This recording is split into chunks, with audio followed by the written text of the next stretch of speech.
स्वागत है आप सभी का सोशल वॉइस हिंदी पर। मैं आपके साथ मुस्तफ़ा चौधरी और मेरे साथ ख़ास मेहमान हैं चौधरी इंदर सैन जी, गंगो विधानसभा प्रभारी। सपा के टिकट पर 3 बार चुनाव लड़ चुके हैं गंगो से और इंडिया गठबंधन की तरफ से कैराना लोकसभा पर प्रबल दावेदार हैं।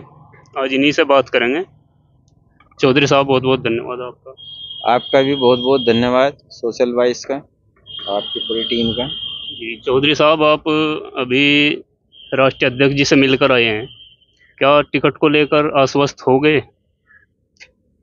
आश्वस्त मिलने का मतलब आश्वस्त होना नहीं है। हमारी चुनाव लड़ने की पहले से ही तैयारी है। विधानसभा चुनाव के बाद ही हम तैयारी कर दी थी, हमने शुरू कर दी थी लोकसभा चुनाव के लिए। दूसरी बात है, हम 12 महीने चुनाव के लिए तैयार रहते हैं। हर वक्त हर दिन हम चुनाव के लिए तैयार रहते हैं। बाकी पार्टी अध्यक्ष हैं, हमारे राष्ट्रीय अध्यक्ष हैं, हमारे नेता हैं, उनसे नहीं मिलेंगे क्या हम फिर दूसरी पार्टियों के नेताओं से मिलेंगे या उनके अध्यक्ष से मिलेंगे? राजनीतिक मुद्दों पर ही बातचीत होनी है।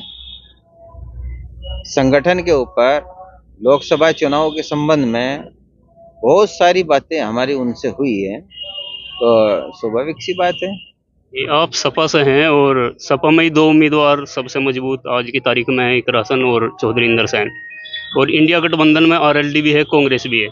आरएलडी की तरफ से भी मियां आलम और राव अब्दुल वारिस का नाम उछलता है। तो क्या पहली तो बात यही कि सीट किसके खाते में जाएंगे? आप इस चीज़ को लेकर आश्वस्त हैं कि ये जो सीट है सपा के खाते में आ जाएगी? देखिए, ये तय करना हमारे राष्ट्रीय अध्यक्ष जी और जो गठबंधन में सहयोगी दल है उनका काम है। हमारा काम है पुरजोर तैयारी करना। रही चौधरी इंदर सेन के मजबूत होने की बात, चौधरी इंदर सेन मजबूत नहीं है। मजबूत हैं हमारे साथी, मजबूत है यहाँ की जनता, मजबूत है हमारे मुद्दे जो जनता से जुड़े हुए हैं, बुनियादी मुद्दे। तो हमें अपने साथियों पर बहुत गर्व है। ऐसे साथी किसी नेता के पास नहीं है। वो हमारा अभिमान है, वो हमारा स्वाभिमान है। जनता के बीच में वो मेहनत करते हैं और जनता का विश्वास हासिल करना ही सबसे बड़ी बात है। बाकी ईश्वर की कृपा होगी जिसके ऊपर, वो ही सफलता को प्राप्त करेगा। हमारे ऊपर ईश्वर की कृपा है। सपा में दो उम्मीदवार सबसे, जैसा कि मैंने पहले भी कहा, इकरा हसन और इंदर सैन जी। तो क्या इकरा हसन और इंदर सैन में कौन ज़्यादा मजबूत रहेगा? मतलब पार पा लेंगे टिकट लेने में इकरा हसन के मुकाबले, या इकरा हसन आपसे? आप ही बताओ कौन मजबूत रहेगा। मैंने तो बता दिया कि कौन मजबूत है। मैंने तो बताया दिया, इंदर सेन तो मजबूत है नहीं। भाई मजबूत हैं तो हमने बताया अभी टिकट पाने के लिए तो दो चार करना पड़ेगा ना। टिकट पाने के लिए तो सभी दावेदार हैं, हमसे भी ज्यादा मजबूत हैं।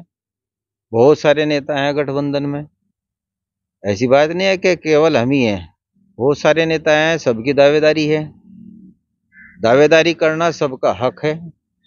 जब पार्टी में गठबंधन में इसमें है तो दावेदारी तो इसी में की जाएगी। और जब एक टिकट फाइनल हो जाएगा, बाकी सबकी दावेदारी अपने आप खत्म है। जिसको भी टिकट मिलेगा इंदर सैन जी चुनाव लड़ाएंगे। मैंने कहा जब एक टिकट फाइनल हो जाएगा तो बाकी सबकी दावेदारी जो है वो अपने आप ही स्वतः ही खत्म है। एक तरफ इंडिया गठबंधन है जिसमें आप मौजूद हैं और दूसरी तरफ है एनडीए, मोदी के नेतृत्व में बहुत ही मजबूत गठबंधन।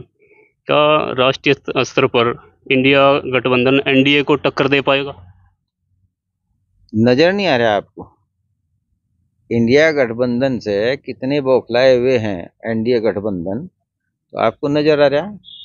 आपका अभी देखिए घोसी उपचुनाव हुआ, पहले से दुगने से ज्यादा से जीती। 4 जिला पंचायत सदस्य वो समाजवादी पार्टी इंडिया गठबंधन ने जीती। तो दूसरे जो पश्चिम बंगाल में, वहां पे विपक्ष से जो है सत्तारूढ़ पार्टी ने छीनी। ये तो उपचुनाव की बात हुई। उपचुनाव में तो अक्सर भाजपा हार जाती है, पर जो मेन चुनाव होते हैं उसमें तो 2022 में कैसे कह रहे हैं आप? भाजपा हार जाती है, पीछे है भाजपा जीती नहीं। रामपुर भी जीती, दूसरी जगह भी जीती, आजमगढ़ भी जीती, वो भी जीती। लेकिन खतौली और वहां पर रणनीति के तहत जिस तरीके से काम किया गया तो चुनाव जो है स्पष्ट हो गया। नहीं, मोदी एनडीए सरकार की अगर बात करें तो बहुत लोग कल्याणकारी योजनाएं जैसे कि जनधन खाते खुलवाए और 80 करोड़ लोगों को मुफ्त में भोजन करा रहे हैं, अनाज दे रहे हैं और पीएम किसान योजना के तहत 2,000 रुपये किसानों को दे रहे हैं। इन तमाम जन कल्याणकारी जो योजनाएं हैं इनको कैसे टक्कर दे पाएगा इंडिया गठबंधन? 80 करोड़ लोगों को जो भोजन दे रहे हैं, राशन दे रहे हैं, ये 80 करोड़ लोग कौन है? क्या गरीब हैं? आप ही बताइए, किन को दे रहे हैं? मेरा सवाल एक आपसे भी है। गरीबों को ही देंगे? वो तो कहते हैं हम गरीबों को पेट पाल रहे हैं। और कह रहे ये कि गरीब जो है वो अब जो गरीब नहीं रहे, बहुत सारे जो है इसमें से हैं गरीबी रेखा से ऊपर उठ वो गए। तो कहते हैं कि कांग्रेस हमेशा से नारा दे रही थी कि गरीबी हटाओ, लेकिन हटाई नहीं, गरीब को हटा दिया, इसलिए हमने ये गरीबी देन जो है पूर्व की सरकारों की है। देखिए वो क्या कह रहे हैं क्या नहीं कह रहे हैं, इससे कोई ताल्लुक नहीं है। वो तो जनता के बीच में जाइए, आप देखिए कि क्या क्या बात है। ये खाद्य सुरक्षा कानून कौन लाया था भाई? यूपीए गवर्नमेंट लाई थी, नहीं लाई थी खाद्य सुरक्षा कानून? और उसी में ये प्रावधान किया गया था। पहले चीनी भी मिलती थी, मिट्टी का तेल भी मिलता था। अब इन्होंने खत्म करने की कोशिश की तो नहीं हो पाया। तब लाइट नहीं आती थी, अब लाइट इतनी आवे, मिट्टी तेल की जरूरत ही ना रही। क्या बात कर रहे हैं आप? लाइट हैं ये तमाम जो बिजली घर हैं ये सपा शासन काल में नहीं लगे, उससे पहले नहीं लगे, 9 साल में ही हो गया सब कुछ। इसरो का गठन 1962 में हुआ था, पोखरण परमाणु विस्फोट जो है 1974 में हो गया था, तब नहीं हुआ था। सिक्किम ने मिलाया था ये आज़ादी के बाद में, इंदिरा जी ने। गोवा पंडित जवाहरलाल नेहरू ने नहीं मिलाया था आज़ादी के बाद। ये सारी चीज अब बांग्लादेश को मुक्ति, जो बांग्लादेश पाकिस्तान से अलग हुआ था, वो किसने कराया था? ये एक ही समय में हो गया था। यहाँ पे जो BHEL है, SCL है, ये जो तेजस विमान का और इनका है, ये किसके टाइम में हुआ था? मिसाइल का काम कब से शुरू हुआ था? मंगल पे कौन गया था सबसे पहले? किसके समय में गया था? रातों रात तो नहीं कोई जा सकता। 6 महीने में तो फसल भी नहीं आती, 3 महीने 60 भी अगर कहें 60 दिन की, लेकिन वो भी 60 दिन से ज्यादा ले। तो आप कैसे कह रहे? अभी आपके सामने ये कल का ही है, RBI का है। 50 सालों में परिवारों की घरेलू बचत घटकर सबसे कम रहेगी। देनदारियों का भी बढ़ गया बोझ, 5.1% पे आ गई जो बचत है। और 2014 तक यानी 2008 में वैश्विक मंदी थी, यानी पूरे विश्व में, लेकिन हमारे यहाँ पर नहीं थी। 8% की विकास वृद्धि दर थी। आप देख लीजिए क्या है। ओवरऑल अगर बात करें हम, तो इंडिया जो मोदी के नेतृत्व में जो सरकार चल रही है, प्रधानमंत्री नरेंद्र मोदी के नेतृत्व में, उनको 10 में से कितने नंबर आप दें? मैं क्या नंबर दूंगा? नंबर तो जनता देगी। आपको क्या लगता है? जिसने नंबर जनता ने इनको दिए, जिन मुद्दों पे दिए, 15-15 लाख रुपए की बात हुई थी, 2 करोड़ हर वर्ष नौकरी की बात हुई थी, बेरोजगारी जबरदस्त तरीके से बढ़ रही है, चिंता का सबब बन गई है, युवा कुंठित हो रहे हैं। गैस की कीमतें देख लीजिएगा, तेल की कीमतें देख लीजिएगा, जो वायदे किए गए थे उन पे देख लीजिएगा कहाँ खरे उतर रहे हैं। आप खुद ही देख लीजिए कि खाद पे कितना दाम बढ़ गया है। आप अपना बजट देख लीजिए बिजली की है, जो ग्रामीण क्षेत्र में अभी मुख्यमंत्री जी ने घोषणा की थी विधानसभा में भी कि बिजली माफ होगी, फ्री होगी। क्या आ गया आदेश? बिल आ रहे हैं। जो गरीब आदमी है, जो घरेलू बत्ती पंखा वाले, उनके बिल देखिए जाके कितने हजार के बिल आ रहे हैं महीने के। मीटर लग रहा है, लगाने की कोशिश कर रहे हैं। और सपा शासन में क्या एक दिन भी किसी बिजली घर पे धरना हुआ हो, प्रदर्शन हुआ हो, 16 घंटे हाई वोल्टेज में लाइट न मिली हो? उनके शासन में ग्रामीण और नलकूप बिजली का अलग से सिस्टम करने की बात ना हुई हो? आपका हमारा ये जो ननौता है, इस पर सारा लोड रहा था। रामपुर में देख लीजिएगा, रामपुर में भी किया, यहाँ अपग्रेड किया, गंगों में किया, नकुड़ में किया।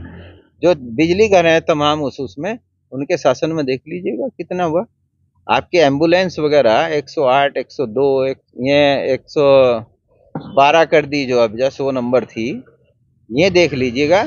पोषण आहार जो वहाँ पे है गांव में गर्भवती महिलाओं के लिए भी, उसके लिए देसी घी तक का था, आज है क्या?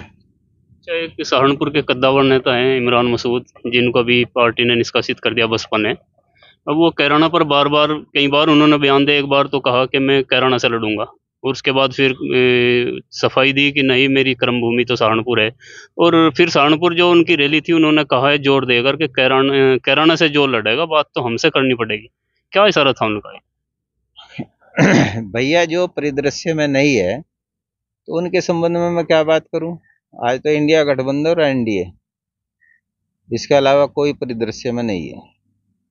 जो परिदृश्य में नहीं है तो क्यों अपना टाइम व्यर्थ करते हो और क्यों मेरा करते हो? ये तो कुछ तो आपस में आपके पुराने राजनीतिक परिवार हैं, आपका भी और रशीद मसूद साहब का भी, और कुछ व्यक्तिगत टिप्पणियां भी इस बीच हुई हैं आपस में। आप मानते हैं ऐसा होना चाहिए था? नहीं, मैं ये कह रहा हूँ, जो टिप्पणियां हैं, टिप्पणियां तो टिप्पणियों को होगी, शुरुआत किसने की? हमारे जो भी इंटरव्यू हुए उसमें सत्यता अगर नहीं है तो मेरे से बताना। आपने मुस्लिम लीग का जिक्र किया था कि मुस्लिम लीग ज्वाइन कर लें या मुस्लिम लीग में रहें, कुछ इस तरह की बातें कही थी आपने। आप पहले दुरुस्त करिए, पहले मेरा इंटरव्यू को जो दिया मैंने उसको अच्छी तरीके से पढ़िए और फिर सवाल कीजिए। जो मैं कह चुका, मैंने कहा जो परिदृश्य में नहीं है उसके बारे में मैं क्या चर्चा करूं? जनता ने अपना आप जवाब दे दिया, आगे भी जनता जवाब दे देगी। जनता के हितों की रक्षा करना, हिंदू मुस्लिम भाईचारा बढ़ाना, सद्भावना बढ़ाना, हमारा काम ये है। हमने किसी मंच पे ऐसी विभाजनकारी बातें नहीं कही। बहुत बहुत धन्यवाद आपका, हमसे समय देने के लिए। थे चौधरी इंदर सैन जी, सपा पार्टी के से गंगो विधानसभा प्रभारी। जुड़े रहिए हमारे साथ। बहुत बहुत धन्यवाद।